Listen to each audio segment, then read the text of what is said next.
बिस्मिल्लाहिर्रहमानिर्रहीम। अस्सलाम वालेकुम। मैं फ़िज़िशियन डॉक्टर मीसम रज़ा आपसे इस वक्त मुखातिब हूँ। बहुत से लोगों ने कुछ सवालात फ़ीडबैक में भेजे हैं कि डॉक्टर साहब जो शुगर है वो हमारे किस किस हिस्से को मुतासिर करती है, और दूसरों ने ये भी पूछा कि उसकी अलामत क्या है। तो ये तो एक तफसीली गुफ्तगू है, लेकिन उसके अंदर चीदा चीदा जो बातें हैं वो मैं आपसे कम वक्त के अंदर करता हूँ। जो शुगर है वो सर से पाँव तक हमारे तमाम हिस्से को इफ़ेक्ट करती है अगर वो अनकंट्रोल हो, कि हमारे कंट्रोल में ना रहे। और अगर हम उसको कंट्रोल रखते हैं तो तब खुदा की मेहरबानी हमारे साथ रहती है। जो अनकंट्रोल शुगर है वो हमारे किस किस हिस्से को मुतासिर करती है, मैं यूँ कहूँगा, क्योंकि अक्सर लोग परेशान हो जाते हैं कि जब हमें शुगर हो गई है तो बस हमारी मौत करीब हो गई है। तो मैं लफ्ज़ इस्तेमाल करूँगा अनकंट्रोल्ड शुगर, कि जो शुगर कंट्रोल में नहीं है वो हमारे क्या क्या हिस्से को नुकसान पहुँचा सकती है। तो उसके अंदर चीदा चीदा ये चीज़ें हैं जो बड़ी अहम हैं, उनसे मैं चीज़ें करूँगा कि शुगर जो हमारी ऐसे अज़ा जिस्म के अंदर ऐसे विज़रात जिनको मेन आर्टीरियल सप्लाई है उनको मुतासिर करती है, जिसके अंदर सबसे पहले हम दिल को लेते हैं कि दिल के अंदर दिल के दर्द, सांस चढ़ जाना, दिल की धड़कन बेतरतीब हो जाना, रात को सोए हुए सांस में दुश्वारी होना, कि पीछे हमें पिलो यानी सिराने हमें लेना पड़ जाना।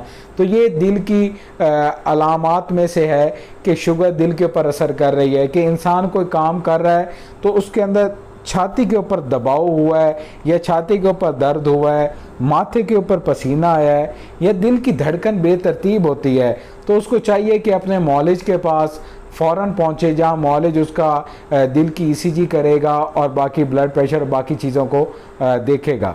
दूसरा है गुर्दा, कि अनकंट्रोल्ड शुगर जो है वो गुर्दे को मुतासिर करती है। तो इसलिए हम मरीज़ से पूछते हैं, प्रोटीन निकलने की हम एक सवाल पूछते हैं कि आपके पेशाब में से झाग तो नहीं आ रही।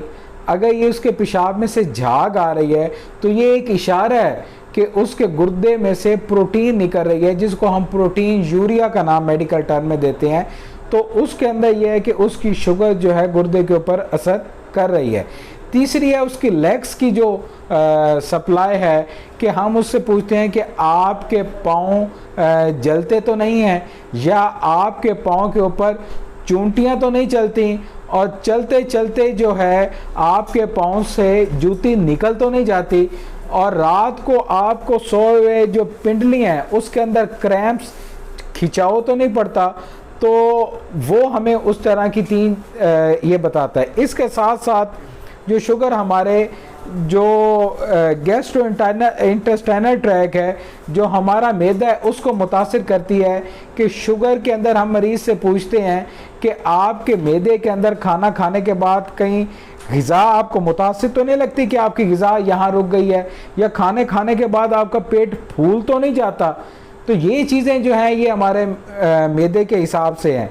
दूसरा ये है कि हम मरीज़ से पूछते हैं कि आपकी नज़र तो नहीं कमज़ोर हो रही, या आपको धुंधलापन तो नहीं नज़र आना शुरू हो जाता, या आंखों के आगे बादल तो नहीं आपके नज़र आना शुरू हो जाते, या ब्लरिंग ऑफ विजन तो आपको शुरू नहीं हो जाती। तो उस हवाले से मरीज़ हमें बताता है कि हमारी जो है ये चीज़ें हैं, तो वो हम फिर समझ जाते हैं कि शुगर जो है वो हमारे जो आँखें हैं उसको मुतासिर कर रही है। इसके अलावा शुगर का और फालिज का रिलेशन है कि जो हमारी ब्रेन को वेसल्स हो जाती हैं, तो फालिज हो जाता है कि जिस्म का एक हिस्सा हरकत करना कम या बिल्कुल मुकम्मल बंद कर देता है। तो ये चीदा चीदा जो मैंने आपके सामने बातें की हैं वो अहम है। आपके ज़िम्मे ये है कि दिल का आपने ख़ास ख्याल रखना है, नज़र का आपने ख़ास रखना है, मैदे की अलामात का, जो पाँव के जलने का है, और जो पेशाब में से झाग वाली अलामत मैंने आपको बताई है, इन अलामात के ऊपर आपने फोकस करना है। अगर आप शुगर के मरीज़ हैं और आपको ये अलामात हो रही हैं तो अपने करीबी मौलिज के पास तशरीफ़ ले जाएं। अल्लाह की मदद से आप की ये जो तकलीफ़ है ये दूर हो जाएगी। शुक्रिया।